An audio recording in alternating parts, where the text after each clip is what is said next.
성경 말씀은 누가복음 10장 25절로 37절까지입니다. 제가 먼저 교독하겠습니다.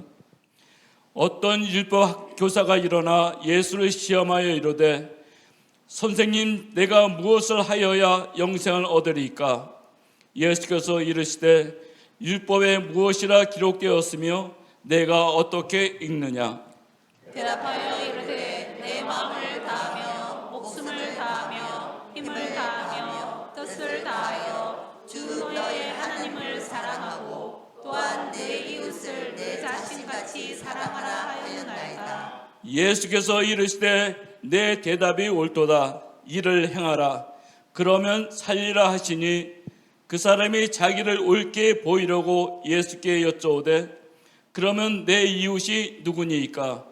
예수께서 대답하여 이르시되 어떤 사람이 예루살렘에서 여리고로 내려가다가 강도를 만나매 강도들이 그 옷을 벗기고 때려 거의 죽은 것을 버리고 갔더라. 마침 한 제사장이 그 길로 내려가다가 그를 보고 피하여 지나가고 또 이와 같이 한 레위인도 그곳에 이르러 그를 보고 피하여 지나가되 어떤 사마리아 사람은 예만한 중 거기 이르러 그를 보고 불쌍히 여겨 가까이 가서 기름과 포도주를 그 상체에 붓고 싸매고 자기 짐승에 태워 주막으로 데리고 가서 돌보아 주니라.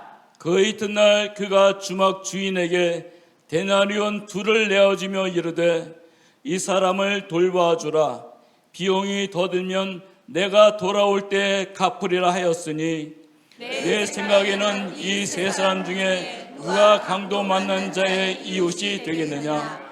이르되 자비를 베푼 자니이다. 예수께서 이르시되 가서 너도 이와 같이 하라 하시니라. 아멘. 오늘 말씀 전하도록 하겠습니다. 오늘은 40일간의 마중 두 번째 시간이고요. 가서 너도 이와 같이 하라라는 너무 잘 알려진 말씀입니다. 선한 사마리아인 비유 이야기를 가지고 오늘 이 말씀 함께 나누도록 하겠습니다. 창원초대교회에 처음 와서 제가 아버지께 좀만 그래도 설교를 한번 해보는 게 어때? 라고 해서 처음 설교를 했던 날이 기억납니다. 여러분 기억 안 나시죠? 처음 설교했을 때 제가 가져온 설교 본문이 오늘 딱 이 본문이었습니다. 선한 사마리아인 비유의 본문입니다. 이웃을 사랑해야 된다라는 거를 했던 것 같아요. 그게 벌써 한 6, 7년 된 것 같네요. 예전에 제가 중등부 전도사 사역할 때 했었으니까. 그런데 지금 생각해보면 그래요. 그때도 저의 설교 내용의 주제는 항상 한 가지였어요. 뭐였느냐? 우리는 사랑해야 됩니다. 예수 믿는다고 하는 것은 사랑하는 사람입니다. 줄창 7년을 이 초대교회에 와서 말씀 나눴던 것 같아요. 여러분 그래서 어떻게 좀 사랑하게 되셨나요? 옆에 분들 한번 볼까요? 어떻게 좀 사랑하게 되셨어요? 네. 아유 감사합니다. 근데 솔직히 말씀드리면 사랑하는 게 쉬운 일이 아닌 것 같습니다. 사랑하는 일이라는 게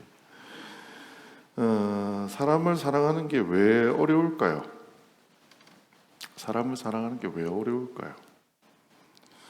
사람을 사랑하기 어려운 이유를 생각해 보면 사람이라서인 것 같습니다. 제가 한 6년 정도 강아지를 키운 적이 있는데요. 강아지 사랑하는 건 그렇게 어렵지 않았어요.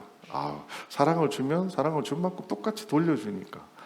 그래서 아마 요즘 분들 보면 강아지를 그렇게 키우시는 게 아닌가라는 생각이 들었는데, 반대로 사람은 내 말을 그렇게 잘 알아듣고 내 마음을 그렇게 잘 알아줄 것 같음에도 불구하고 그렇지 않은 것 같아요. 누군가는 나를 이용하고요, 누군가는 나를 배신하고요, 누군가는 내 호의를 당연한 듯 받아들이는 것이 사람인 것 같습니다. 여러분 그런 경험들 다 있으시죠? 이만큼 사시다 보니까 사람들한테 뒤통수 맞고 사람들한테 힘들었던 경험들 다 있으실 거예요. 그러다 보니 우리는 사람을 만나기 전에 뭐부터 하느냐? 계산부터 합니다. 내가 이 사람한테 친절함을 베풀어도 될까? 이 사람은 내 편일까? 내 뒤통수 치지 않을까? 혹은 이 사람과 엮였다가 괜히 내가 손해보는 것 아닐까?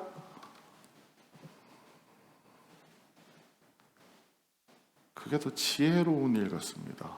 아무 이것도 관계하지 않으면 최소한 상처는 안 받으니까요. 그런데 오늘 본문에서 예수님은 우리에게 마지막에 이렇게 말씀하십니다. 가서 너도 이와 같이 하라.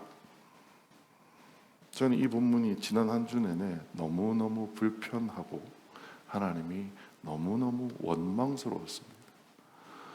본문 속에서 왜 제가 이렇게 불편하고 원망스러웠는지 함께 살펴보겠습니다. 오늘 본문의 중요한 선한 사마리아인의 비유라고 하는 알려진 그 비유의 시작은 이렇습니다. 어떤 사람이 예루살렘에서 여리고로 내려가다가 강도를 만나매 강도들이 그 옷을 벗기고 때려 거의 죽인 것을 버리고 갔더라. 예전에 처음 와서 제가 설교할 때 들었던 분들은 아실 거예요. 제가 이 선한 사마리아인 비유만 가지고 4주 설교했었습니다. 네, 4주.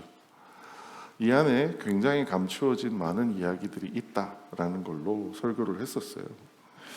그런데 이번에는 하나님이 그런 부분들은 전혀 보여주지 않고요, 그냥 본문을 쭉 읽게 하시더라고요. 다음에 이렇게 나옵니다. 마침 한 제사장이 그 길로 내려가다가 그를 보고 피하여 지나가고 한 레위인도 그곳에 이르러 그를 보고 피하여 지나가되 어떤 사마리아 사람은 여행하는 중 거기에 이르러 그를 보고 불쌍히 여겨라고 얘기가 나옵니다. 오늘 선한 사마리아인 비유에는 세 사람이 등장합니다. 제사장, 레위인, 사마리아인. 그런데 사람은 세 사람인데요, 이 세 사람에게 붙어 있는 동사는요, 두 종류밖에 없습니다. 제사장과 레위인에게는 똑같은 동사가 붙어 있어요. 뭐라고 붙어 있느냐? 그를 보고 피하여 지나가고, 제사장도 그를 보고 피하여 지나가고 레위인도 그를 보고 피하여 지나갑니다. 정말 똑같은 게 붙어 있습니다. 사마리아인에게는요, 다르게 붙어 있습니다. 그를 보고 불쌍히 여겨. 오늘 여기 등장한 세 사람에 대해서 우리는 좀 이해할 필요가 있는 것 같습니다. 여러분, 제사장과 레위인이라는 사람은 어떤 사람일까요? 그대로 1대1로 대응할 수 없지만 오늘날과 비교해 보자면요, 앞에 서 있는 저 같은 사람입니다. 목사 혹은 우리 여기 계시는 장로님 같은 분들이 제사장이자 레위인 같은 분들입니다. 심지어 이분들의 가장 전문 분야가 뭘까요? 제사장과 레위인의 전문 분야. 이 사람은 뭘 위해서 일하는 사람일까요? 그 당시에 그 제단에서 하나님을 섬기는 사람. 그래서 뭘 제일 잘하느냐? 율법을 제일 잘 아는 사람들이었었어요. 우리가 많이 들었지만 율법을 크게 두 가지로 나눠보면 뭐가 있다고요? 하나님을 사랑하는 것과 또 하나가 뭐예요? 이웃을 사랑하는 것, 두 가지입니다. 그런데 레위인과 제사장이라고 하는 사람은 이 분야에 있어서는 어떤 사람이에요? 최고의 전문가예요. 누구보다도 율법을 잘 아는 사람이고 그 율법을 사람들에게 적용하던 사람이었었습니다. 그런 그들이 예루살렘에서 여리고로 내려가다가 강도 만나서 쓰러져 있는 사람을 보고 지나쳐갔다라는 거예요. 예루살렘에서 여리고로 갔다. 이 길이 그 당시 사람에게는 어떤 이야기로 들렸을까요? 요즘은 창원에 집값이 비싸답니다. 그렇죠? 그래서 창원에 직장이 있는 사람들이 창원에 집이 비싸가지고 어디에다 집을 사요? 장유 뭐 이런 데다가 집을 산다고 하더라고요. 저도 잘 모르겠습니다만 맞나요? 네. 그런 곳에 집을 산답니다. 그러면 이분들이 출근하려면 어디로 와요? 장유에서 창원으로 옵니다. 퇴근할 때는 어떻게 해요? 창원에서 장유로 갑니다. 제사장과 레위인들도요, 이 당시에 일하는 일터가 어디였냐? 예루살렘이었습니다. 그런데 예루살렘에 모든 제사장과 레위인이 살 만큼 공간이 없었어요. 그러다 보니 마치 장유처럼 그들이 일할 때는 예루살렘에 오지만 퇴근해서 쉴 때 사는 집은 여리고에 있었습니다. 여리고가 바로 뭐냐? 장유 같은 곳입니다. 자, 예루살렘에서 여리고로 내려가다가 무슨 뜻이에요? 퇴근하다가 이거예요. 물론 그들이 매일 아침 출근했다가 저녁에 퇴근하는 게 아니지만 우리로 따지자면 퇴근하다가예요. 율법의 전문가이자 이웃사랑의 최고 전문가라고 할 수 있는 제사장과 레위인들이 퇴근하는 길에 쓰러져 있는 사람을 보고 어떻게 했다고요? 피하여 지나갔다라는 거예요.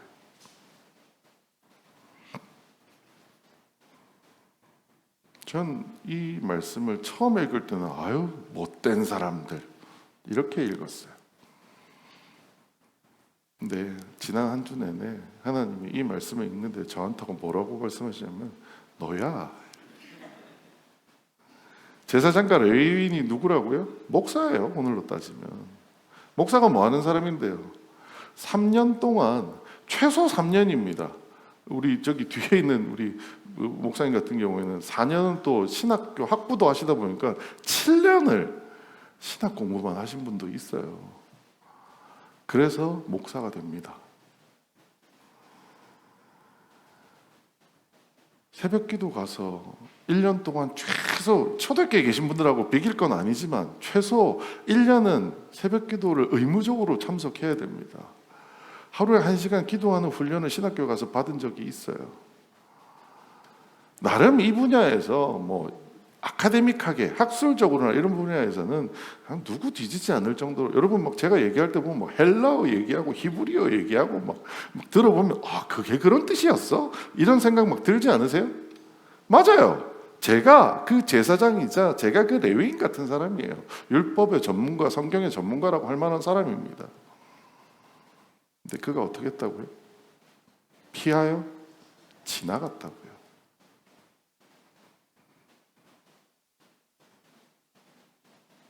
네, 저도 피하여 지나가는 사람입니다. 공교롭게 제가 출근하던 곳이 어디였냐? 여러분 서울에 가면 탑골공원이라는 곳이 있습니다. 거기 가면요 아침에 6시 반부터 줄을 섭니다.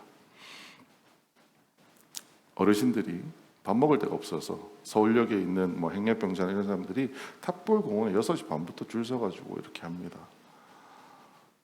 여기로 따지자면 이렇게 이 예루살렘에서 여리고로 내려가다가 강도 만나서 거반 죽은 정도까지는 아니었지만 그에 버금갈 정도로 힘든 분들이 거기 많으세요. 제가 그 길을 출근하고 그 길을 퇴근했다니까요. 아직도 기억납니다. 버스에서 탁 내리면은요 오른쪽으로 올라갈 수도 있고 왼쪽으로 올라갈 수도 있습니다. 근데 저는 항상 어디로 올라갔냐? 왼쪽으로 올라갔어요. 왜일까요? 오른쪽 길에 그분들이 줄 서 있거든요. 그 길로 올라가면요 냄새 납니다. 그 길로 올라가면요 불편합니다. 딴 사람 얘기할 거 없어요. 저예요. 제사장과 레위인이 누구였냐? 저예요. 피하여 지나간 사람이었다라는 것. 자, 반면 사마리아인은 어떤 사람이었을까요? 사마리아인은 율법의 전문가였을까요? 아닙니다. 배경을 쭉 찾아봤더니요 사마리아인들은 유대인들만큼이나 율법의 그런 전문가들이 아닙니다. 아마 이 비유를 그 당시 사람이 들었을 때 사마리아인을 어떤 사람으로 이해했을 거냐면 무역하는 상인으로 이해했을 가능성이 크다라는 이야기를 보았습니다. 그냥 비즈니스맨이에요. 비즈니스맨이 예루살렘에서 여리고를 지나갔다라는 겁니다. 자, 제사장과 레위인에게 예루살렘에서 여리고의 길은 무슨 길이라고요? 퇴근길이에요. 비즈니스맨 사마리아인에게 예루살렘에서 여리고는 무슨 길이었을까요? 우리가 한 가지 더 알아야 되는 것은 유대인에게 사마리아인의 존재가 어떤 존재인지 이해하려면 일제강점기에 일본 사람이 유대인이고요 조선 사람이 사마리아인이라고 생각하시면 됩니다. 일본 사람이 그 당시 조선 사람을 어떻게 생각했어요? 멸시천대라는 단어가 딱 맞습니다. 자, 그런데 그 당시 조선 사람이 그 일제강점기에 일본 본토에 비즈니스 때문에 여행 갔다고 한번 생각해 보죠. 마음이 편할까요? 불안합니다. 거기가 어딘데요? 적진이에요. 적진. 그 적진 한가운데를 지나가고 있는 사람이 누구였느냐? 그저 비즈니스맨에 불과했던 사마리아인이었다라는 겁니다. 그는 율법에 대해서도 모르는 사람이었고요. 그냥 돈 벌기 위해 아웅다웅 살아가는 사람이었어요. 근데 그 사람이 거기를 지나가다가 강도 만난 자를 보고 뭐라고 얘기하느냐? 그를 보고 불쌍히 여겨라고 나옵니다. 근데 여기서 불쌍히 여겼다는 말이 그 원어로 찾아보면요, 창자가 뒤틀리듯 고통스러웠다라는 거예요. 그냥 보고 안타깝다 이런 게 아니라 창자가 뒤틀리듯 고통스러웠다라는 거예요. 레위인과 제사장들은 왜? 그저 피하여 지나갔는데 사마리아는 창자가 뒤틀리듯 고통스럽게 생각을 했을까요?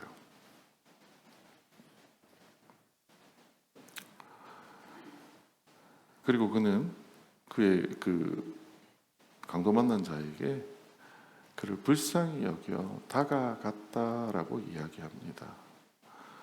어떤 차이가 있나 곰곰이 생각해 봤어요. 가장 큰 차이는요,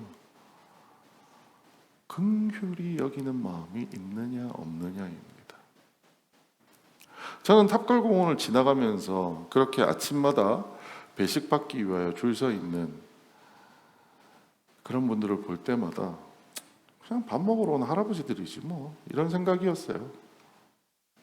딱 한 번 굉장히 아침 일찍 추운 겨울에 거기를 지나갔는데, 그때는 줄도 안 서 있을 만큼 이런 시간이었어요. 근데 한 분이 그 추운 날 길바닥에서 자고 있는 거예요. 술을 드시고 이제 취하셔가지고 깨웠어요. 왜요? 죽을까 봐. 앉혀드리고 돌아서서 가는데 계속 자꾸 발걸음이 안 가지는 거예요. 왜? 저 양반 또 자면 어떡하지? 또 자면 어떡하지? 한 가지예요. 그냥 불쌍한 마음밖에 안 생겼어요.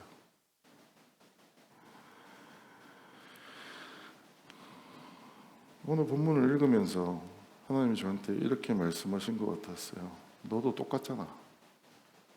너도 똑같잖아. 제 머릿속에 이런 그림이 그려졌습니다. 여러분, 복 요리 드셔보셨어요? 물고기, 복어의 요리. 복어는 독이 들어있습니다. 그래서 아무나 요리를 못합니다. 요리를 할 수 있게끔 배운 사람이 굉장히 전문적인 솜씨로 요리를 해야 합니다. 그런데 어떤 복 요리를 배운 전문가 앞에 누군가가 복을 갖다 주면서 요리를 해달라고 한 거예요. 근데 전문가가 뭐라고 얘기하냐면, 이놈은 독이 너무 많을 것 같은데 나 이거 요리 못해요 하고 도망간 거랑 제 상황이랑 다를 게 하나도 없다라는 생각이 드는 거죠. 뭐가 없느냐? 긍휼함이 없었어요. 저에게는. 이 말씀을 감히 여러분에게 드립니다. 여러분은 긍휼함이 있으세요? 전 지난 학기 제가 어디 구역장에 있는지 여러분 아세요? 겨자씨 구역의 구역장으로 지냈습니다. 여러분, 겨자씨 구역에 계신 분들이 왜 겨자씨 구역이라고 따로 계신 줄 아세요? 어떤 분들은 뭐 마산구역이라고 부르시던데 아닙니다. 내년에도 겨자씨 구역이 생길 거예요. 겨자씨 구역이 뭐냐? 처음 믿는 분들입니다. 예수를 처음 믿는 분들입니다. 저는 이분들이 예수를 처음 믿으니까 어떻게든 성경을 풀어서 설명을 들어야 된다는 의무감을 가지고서 구역 예배를 운영했습니다. 그래서 어떻게든 제 설교가 어려울 수 있으니 구역 예배하면서 그 설교들을 좀 풀어드리려고 애를 썼는데 몇 번 제가 뒤통수 맞는 느낌을 받았어요. 제 뒤통수를 때렸다는 얘기가 아니고요. 이렇게 말씀하시는 거예요. 목사님, 우리 교회에 이런 분이 있는데 이분을 그래도 우리가 좀 도와드려야 되지 않을까요? 그 말씀을 듣는데 제가 가슴을 치며 후회하게 되더라고요. 야, 나는 목사식이나 됐는데 생각만 하고 입 밖에 내밀지도 못했는데 처음 믿는 이분들은 그걸 그냥 입 밖에 내는구나. 제가 구역장이니까 저분들이 저를 편하게 생각해서 얘기한 거 아닙니다. 저 얼마나 힘들어 하시는데요.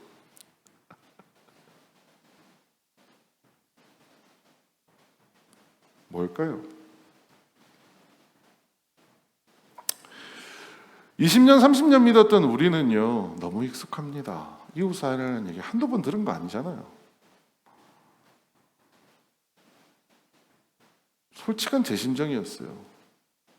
출근길에 그런 분들 서 있는 거 보면은요, 저는 속으로 이런 생각 한 적도 있습니다. 솔직히 좋겠다, 출근 안 해서.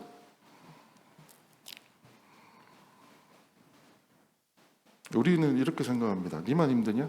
나도 힘들다. 혹은 어떤 때는 내가 저 사람 도와주려고 손을 내밀었다가 책임도 못 지는데 그렇게 하는 게 맞나? 하지만 예수님은 오늘 비유를 통해서 우리에게 이렇게 말씀하십니다. 제사장과 레위인은 피하여 지나갔지만 사마리아인은 창자가 뒤틀어지는 고통을 느껴서 그들에게 다가갔다라는 겁니다. 이웃 사람은요, 일상 속 긍휼하면서 출발합니다. 우리에게 긍휼이 없다면 기도해야 됩니다. 우리가 긍휼이 없다면 그리스도인이 아닙니다.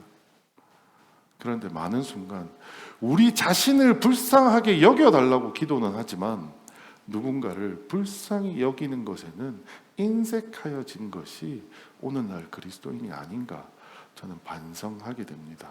그리스도인이라고 표현해서 너무 죄송하고요. 적어도 저는 지난 한 주 내내 반성했습니다.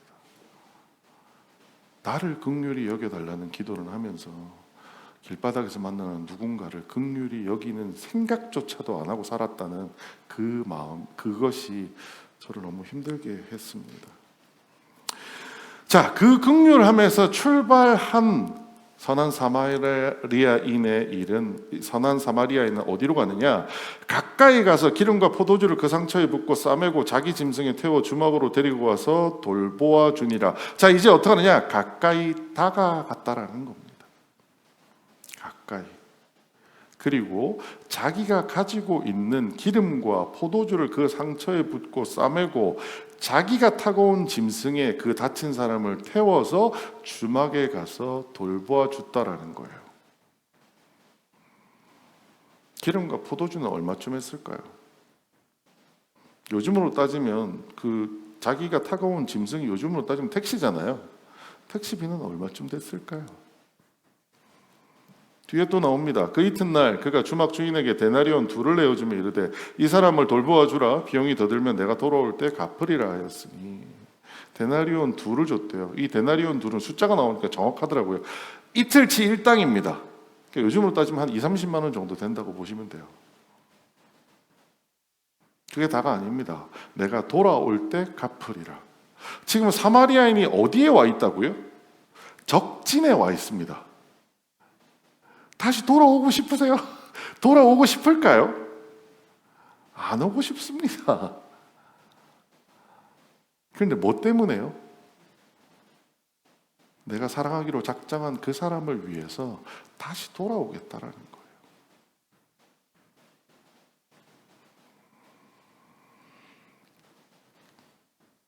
이 행동을 한마디로 얘기하면요, 헌신입니다. 내 몸을, 나를 바쳐서 하는 거예요. 이번 주 말씀을 읽으면서 저는 속으로 이렇게 하나님께 물었습니다. 하나님, 솔직히 이렇게까지 할 일이에요.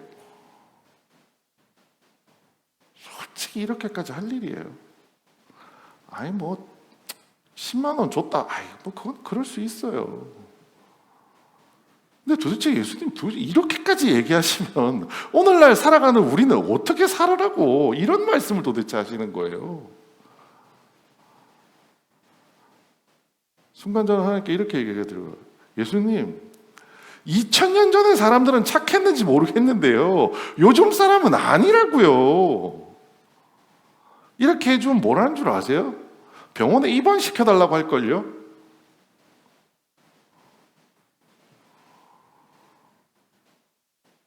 예수님, 이건 지혜롭지 못한 일 아닌가요? 뭐 사랑하는 거 좋은데 헌신이라뇨.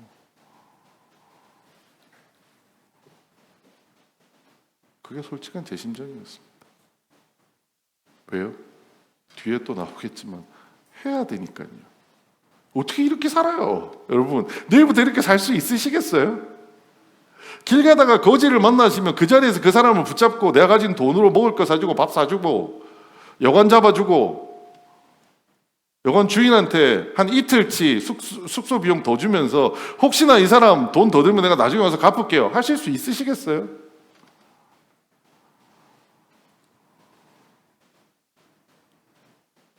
이론적으로는 저도 이렇게 얘기할 수 있습니다. 우리가 지금 우리인 이유가 뭔가요? 예수님으로부터 1만 달란트 빚진 것을 탕감받은 사람 아닌가요? 그럼 우리는 당연히 이렇게 하는 게 맞지 않나요? 신학적으로 성경에 나와 있는 대로 표현하자면 그런 게 맞는 거 아닌가요?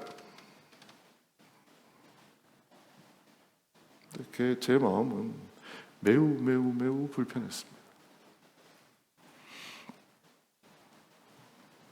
그런데 제 마음 끝에 뭐가 있는지를 살펴보았을 때 전 이걸 발견했어요. 뭐냐면 본전을 구하고 있다라는 거죠. 하나님, 내가 저 사람 저렇게 도와주면요, 나한테 뭐가 좋아져요? 좋아요, 내가 50만 원 투자할게요. 그럼 그 50만 원 투자한 것에 돌려오는 게 뭔데요?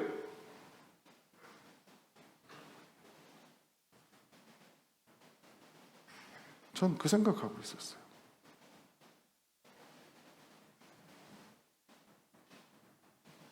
네, 하나님께서 저에게 이 말씀을 기억하게 하시더라고요. 우리 한 목소리를 한번 읽어보겠습니다. 시작. 임금이 대답하여 이르시되 내가 진실로 너희에게 이르노니 너희가 여기 내 형제 중에 지극히 작은 자 하나에게 한 것이 곧 내게 한 것이니라 하시고. 아멘. 무슨 말씀을 하세요? 지극히 작은 자에게 한 것이 곧 누구에게 한 거예요? 왕에게, 예수님에게 한 일이라는 거예요.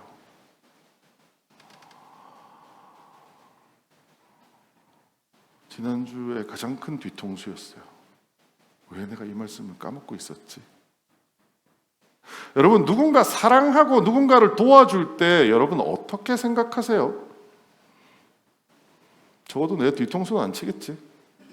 내가 100원 정도 도와주면 100원 정도로 갚겠지. 내 은혜는 알아주겠지.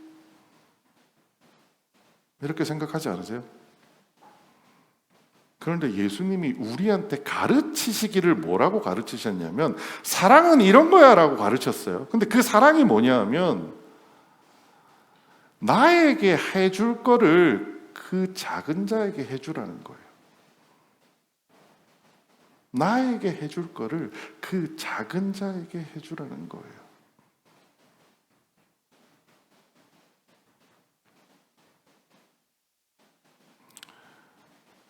지난주 창원에서 유독 많이 걸었는데요. 파티마 병원에서 교회까지를 걸어서 계속 매일매일 왕복했습니다. 아마 이 본문을 저한테 떠올리게 하셨을 때가 어디쯤이었냐면 반송 아파트 지나서 용지못쯤 왔을 때였었어요. 용지못 벤치에 털썩 주저앉았습니다. 하나님, 나한테 아직 본전 생각이 있네요. 내가 성경을 그렇게 이 선한 사마리아인 비유를 그렇게 깊이 있게 연구하고 해석한다고 얘기했는데요. 하나님, 전 아직도 본전을 구하고 싶네요. 내가 도와주고 내가 사랑을 베풀면 그 존재로부터 얼마나의 사랑이 돌아올 거라고 하나님 기대하고 있네요.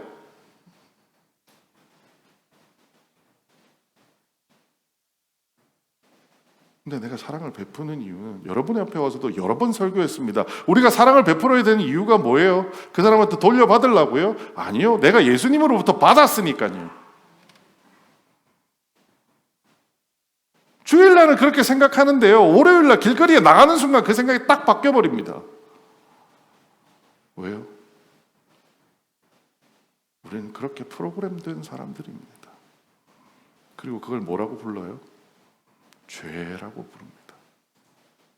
죄는 내가 무언가 거짓말을 했다, 뭘 잘못을 했다라고 하는 것도 죄지만 더 큰 죄가 뭐냐? 내 생각이 그렇게 생겨 먹었다라는 게 가장 큰 죄입니다. 왜요? 하나님은 우리를 그렇게 창조하지 않으셨기 때문이에요.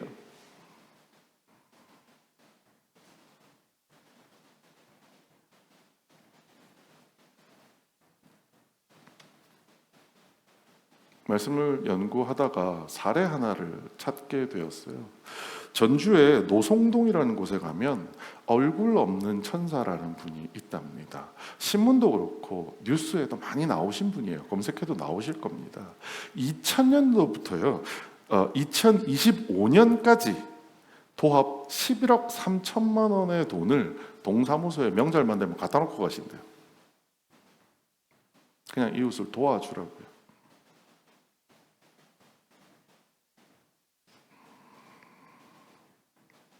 그분의 이야기가 너무 유명해지니까요. 2019년도에 정말 못된 인간이 훔쳐갔대요. 동사무소 앞에 기다리고 있다가 그분이 돈을 놓고 가니까 그걸 이렇게 훔쳐가 버렸대. 여러분이라면 어떨 것 같으세요? 아휴, 이제 그만둬야겠다. 이게 뭐 훔쳐가는 이거 뭐 할 이유가 뭐가 있냐?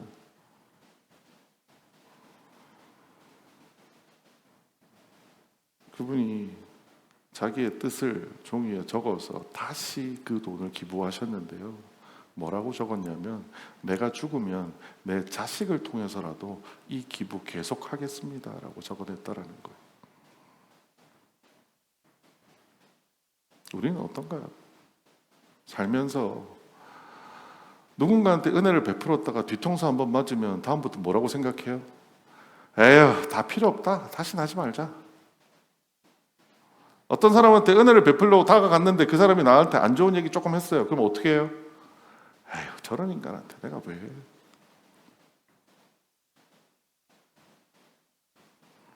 이분이 그리스도인인지 아닌지 모릅니다.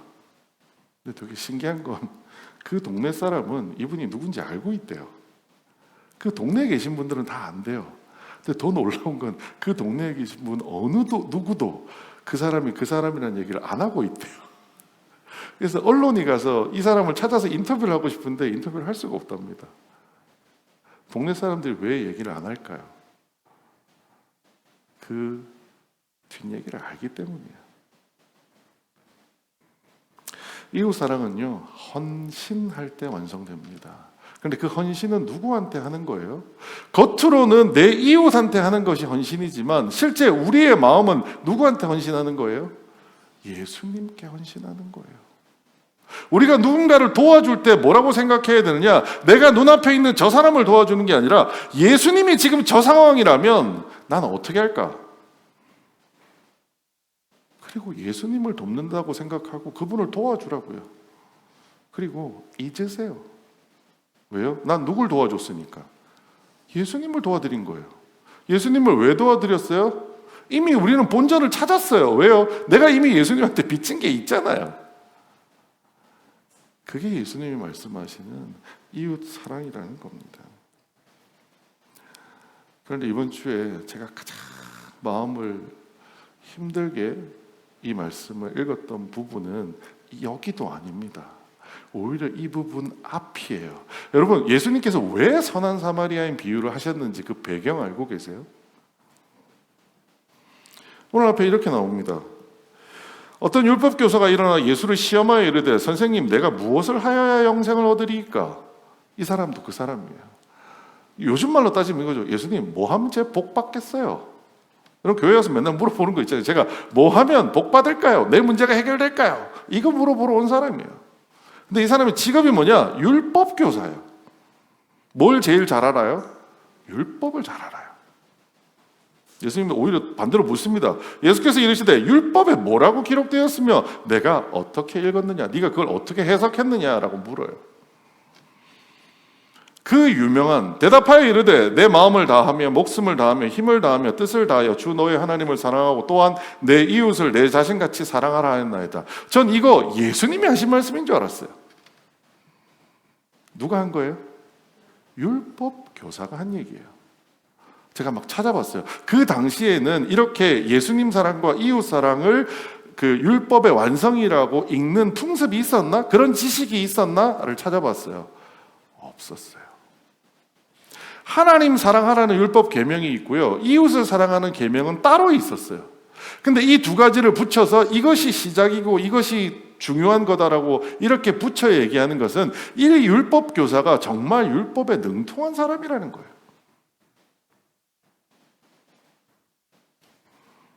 그런 대답에 예수님이 이렇게 반응하십니다. 예수께서 이르시되 내 대답이 옳도다 이를 행하라 그러면 살리라 하시니 예수님이 뭐라고 말씀하시냐? 옳도다. 야, 너 그 말 참 잘했다. 그래, 율법에 613개 되는 그 조문을 요약하면 하나님을 사랑하고 이웃을 사랑하는 거 그 말이 맞아. 라고 끝내주셨으면 참 좋았을 텐데 그 뒤에 따라오는 말이 있습니다. 뭐라고요? 이를 행하라. 전 이 행하라라는 말씀 속에 속뜻이 있었다고 생각합니다. 옳도다. 이를 행하라. 앞에 생략된 게 뭐예요? 알지만 너는 안 행하잖아. 행하라. 예수님이 선한 사마리아인 비유를 꺼내신 이유는요, 예루살렘에서 여리고가 어떤 길이고 제사장이 어떻고 사마리아인이 어떻고 다 필요 없어요. 무슨 얘기하고 싶은 거예요? 행하라.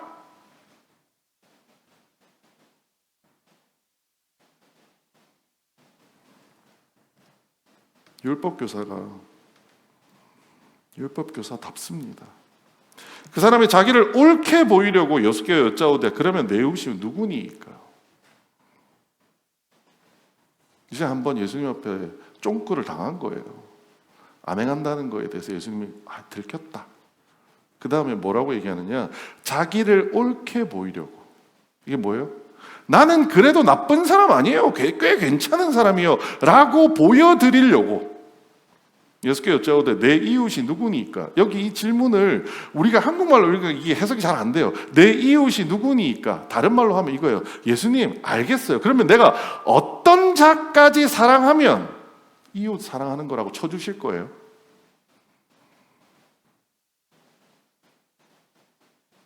혹시 내 자녀한테 해코진 애를 사랑하는 정도면 그래도 사랑한다고 쳐주실 거예요?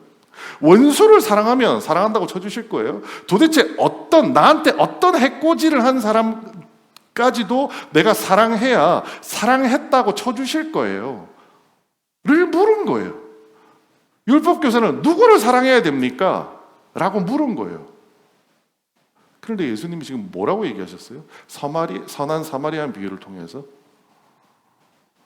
선한 사마리아인 비유가 끝나고 나서 예수님이 다시 율법교사에게 묻습니다. 내 생각에는 이 세 사람 중에 누가 강도 만난 자의 이웃이 되겠느냐?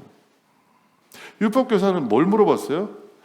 어떤 이웃까지 내가 사랑해야 되나요? 이웃의 대상을 한정짓기 위해서 물어봤어요. 근데 예수님은 이웃이 되겠느냐? 뭘 물어보신 거예요? 뭐라고 대답하신 거예요? 그냥 하라고. 그냥 이웃이 되라고. 어떤 이웃은 사랑하고 어떤 이웃은 안 사랑하고 그런 거 너 따질 때 아니니까 그냥 이웃을 되어서 사랑하라고. 그래서 그 율법교사가 대답합니다. 이렇게 얘기해요. 이르되 자비를 베푼 자니이다. 율법교사가 학술적으로는 똑똑한 사람이에요. 그 비유를 듣고 딱 얘기합니다. 누가 똑똑한 이웃이에요? 사마리아인이요? 이렇게 얘기 안 해요. 뭐라고 얘기해요? 자비를 베푼 사람이 사랑하는 사람이라는 거예요.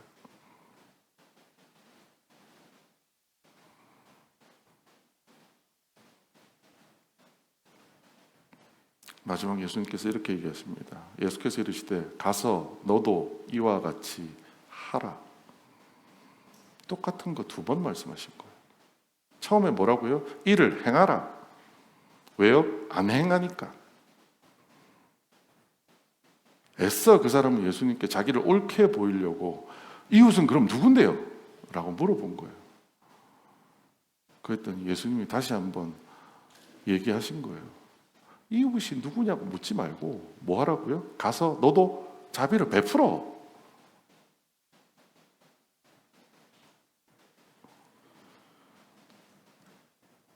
이웃사랑은 이론이 아니라 실천하는 겁니다.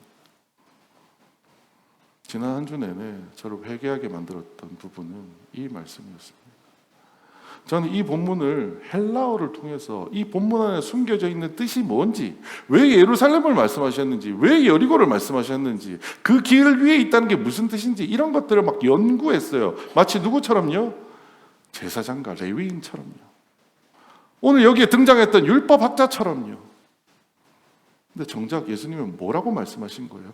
야, 그런 거 연구하지 말라고. 고민하지 말라고. 뭐 하라고요? 가서 자비를 행하라라는 거예요.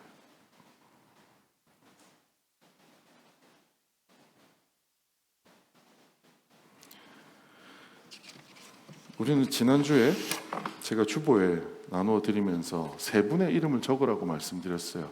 여러분 지난주에 가셔서 3분의 이름 좀 적어 보셨어요? 그러니까 오해하시면 안 되는 것은 그분들을 교회로 데려오는 전도가 목적이다라고 생각하시면 안 돼요. 교회 안 오실 수 있습니다. 괜찮습니다.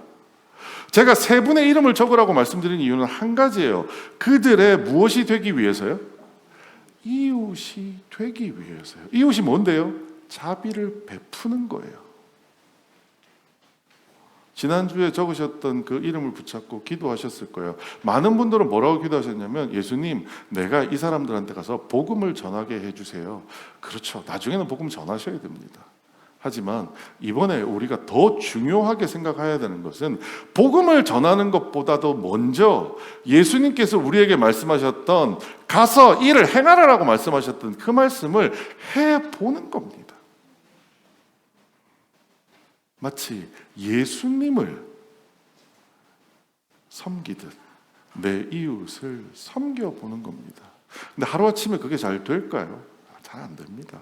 그래서 40일 동안 매주마다 미션을 드리는데요. 이번 주 미션이 뭐냐? 안부 하나라는, 주보 맨 뒤에 보면 적혀 있을 겁니다. 안부 하나라는 제목입니다. 거창하게 그 사람한테 가가지고 오늘 가가지고 내가 가지고 있는 돈을 막 써가지고 이 사람한테 마음을 사고 인심을 사겠다? 아니요. 이번 주에 뭐 하면 되느냐? 그냥 연락 한번 해보세요. 그분들을 여러분이 마음에 품은 그분이랑 친하다 그러면 통화 한번 하세요. 잘 지내지? 어때? 요즘 어려운 거 있어? 그 말씀 한번 해보세요. 아예 그분의 이름도 모르고 그냥 지나가다가 만나는 사람이었다. 이번 주에 처음으로 가서 손 인사 한번 하세요. 얼굴 보고 웃어주세요. 그 안부 정도 묻는 것이 이번 주 제가 여러분에게 부탁드리는 말씀입니다. 뭐 하기 위해서요? 이게 그냥 이웃이 되는 겁니다. 여러분 옆집에 누가 이사 왔다고 생각해 보세요. 어떻게 하시겠어요? 요즘은 옆집에 이사 오든 말든 신경 안 쓰지만 옛날에는 어떻게 하나요? 옆집에 누가 이사 왔어요. 그러면 그분이 떡을 가지고 오거나 뭔가 가져오면 애써 부부싸움을 하던 중에라도 뛰어나가가지고 어떻게 해요? 환하게 오시면서 아이고 어서 오세요. 이사 오셨어요. 잘 오셨어요. 제가 지금 있는 집에 이사 왔더니 제 앞에 살던 분이 이사 나가면서 저한테 축복의 말을 하고 가더라고요. 축복의 말이 뭐였냐? 헬스장은 사거리 2층에 있는 거기가 제일 좋습니다. 여러분 그런 거예요. 그런 안부를 전해보시라고 말씀드리는 겁니다. 거창하게 생각하지 마세요. 복음을 어떻게 전해야 될까? 내가 저 사람 앞에서 예수 그리스도의 본이 되는 삶을 살았나? 그런 거 고민하지 마세요. 그런 거 고민할 때 아닙니다. 지금은 뭐만 하면 돼요? 그냥 가서 안부만 물어보세요. 잘 지내시죠? 당신에게 위험하지 않은 이웃으로 내가 옆에 있습니다라는 것만 보여주시면 됩니다. 여러분, 그렇게 해주실 거죠? 그렇게 우리가 예수 그리스도께서 우리에게 가르쳐 주신 대로 행하지 못하고 알고만 사는 삶을 행하는 삶으로 바꾸는 것만 되어도 우리는 하나님 앞에 큰 거 해드리는 거라고 생각합니다. 우리 40일 동안 이러한 과정들이 이어질 때 아마 여러분에게는 뭐 해도 그만 안 해도 그만 그렇게 생각할 수 있습니다. 저도 예전에 평신도였을 때 교회에서 하자는 거 잘 안 했어요. 하지만 손해는 누구냐? 나만 손해예요. 여러분 해보십시오. 그 안에서 하나님이 주시는 여러분에게 은혜가 있을 거라고 믿습니다. 오늘 말씀을 마무리하며 이 찬양 함께 했으면 좋겠습니다. 지난주 길을 걸으면서 선한 사마리아인 비유를 생각할 때 이 찬양이 계속 생각났습니다. 하나님, 나한테 선한 게 어디 있나요? 없어요. 없어요. 정말 쓰레기같이 살았던 인간인데, 근데요, 하나님이 원하신다면 제가 드릴게요. 그리고 내가 하나님께 드릴 테니까 하나님이 나 좀 바꿔주세요. 일주일 내내 걸으며 하나님께 기도했던 제목이었습니다. 우리 이 찬양을 통해서 저의 그런 마음을 여러분도 함께 누리셨으면 좋겠습니다.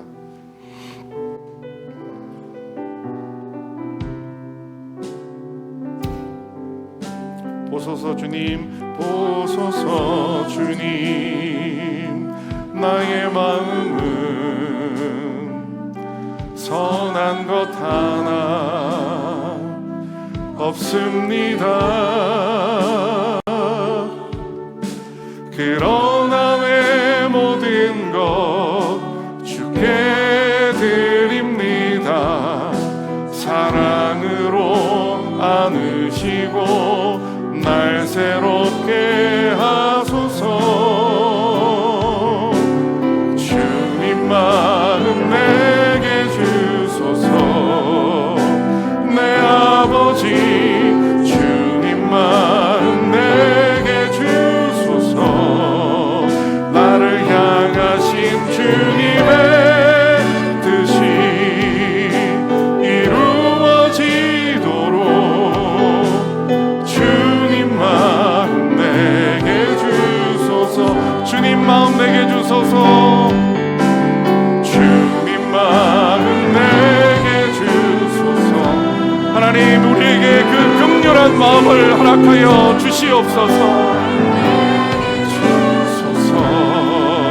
나를 향하신 주님의 뜻이 이루어지도록 주님 마음 내게 주소서. 한 번 더 찬양합니다. 주님 마음 내게 주소서. 주님 마음 내게 주소서. 내 아버지 주님 마음 내게 주소서. 나를 향하신 주님의 뜻이 이루어지도록 주님 마음 내게 주소서. 이 시간 우리 한 목소리를 함께 기도했으면 좋겠습니다. 하나님, 나에게 그 긍휼한 마음을 허락하여 주시옵소서. 하나님, 패역하여서 본전 생각밖에 못하는 내 마음을 부숴주시고, 하나님, 내 마음에도 예수 그리스도의 긍휼을 이 시간 심어 주시옵소서. 우리 한 목소리를 함께 하나님께 기도하겠습니다. 사랑하신 아버지 하나님을 감사합니다.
아버지 하나님 은혜를 감사합니다.